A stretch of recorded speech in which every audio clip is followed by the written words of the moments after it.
بسم اللہ الرحمن الرحیم.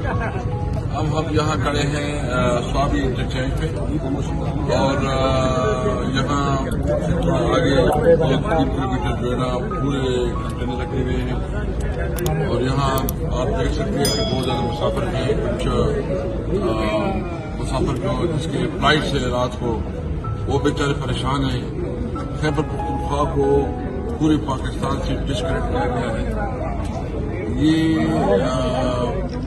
مجھے سمجھ نہیں آ رہی کہ حکومت کیا چاہتی ہے. ایک مرمن احتجاج ہر شہری کا بنیادی حق ہے, کانسٹیٹیوشن اس کو یہ حق دیتا ہے, لیکن یہاں جس طرح اور آگے جو روڈ کے اوپر شیشی جو ہے نا پھینکی جا رہی ہے اور اسپیشل لک جو ہے نا وہ تاکہ وہ شیشی جو ہے نا اس کی اگر کوئی گاڑی جائے تو وہ اور لوگ اس پہ جا نہ سکیں.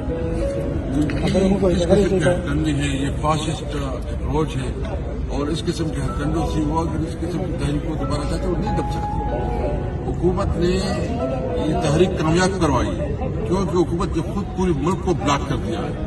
ہم مطالبہ کرتے ہیں, ہم تو سمپل مطالبہ کرتے ہیں کہ اس وقت ملک میں جو صورتحال ہے, جو ملک کی اکانومی اور جو ملک کی امن و امان اور جو انٹرنیشنل ایشوز ہے اس کے لیے فریش مینڈیٹ کی ضرورت ہے. اور فریش مینڈیٹ نئے انتخابات تاکہ اس وقت جو چیلنجز ہیں نئی لیڈرشپ آئے, عوام جو ہے نا اپنا مینڈیٹ جس کو بھی دیتی ہے اس کے مطابق وہ اپنے فیصلے کرے اور اس ملک کو ایک بحران سے نکالے.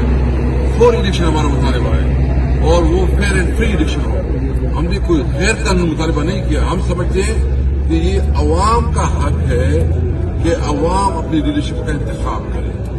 ہم کوئی قانون سے بالاتر مطالبہ نہیں کر رہے ہیں, ہم قانون کے اندر رہ کے مطالبہ کر رہے ہیں کہ جو چیلنج ہے یہ حکومت اس کو نہیں کر سکتی. انشاءاللہ کل لاہور ہائی کورٹ میں کیس لگ رہا ہے جو حمزہ شہباز کا کیس ہے, جس میں جو 20-22 لوگ ہمارے ڈسکوالیفائی کی گئی ہیں, اس کا تو ویسی ہی حکومت ختم ہو گئی, اس کا مینڈیٹ تو ختم ہو گیا. حمزہ تو اس وقت چیف منسٹر نہیں رہا اور انشاءاللہ کل کورٹ کے ذریعے امید ہے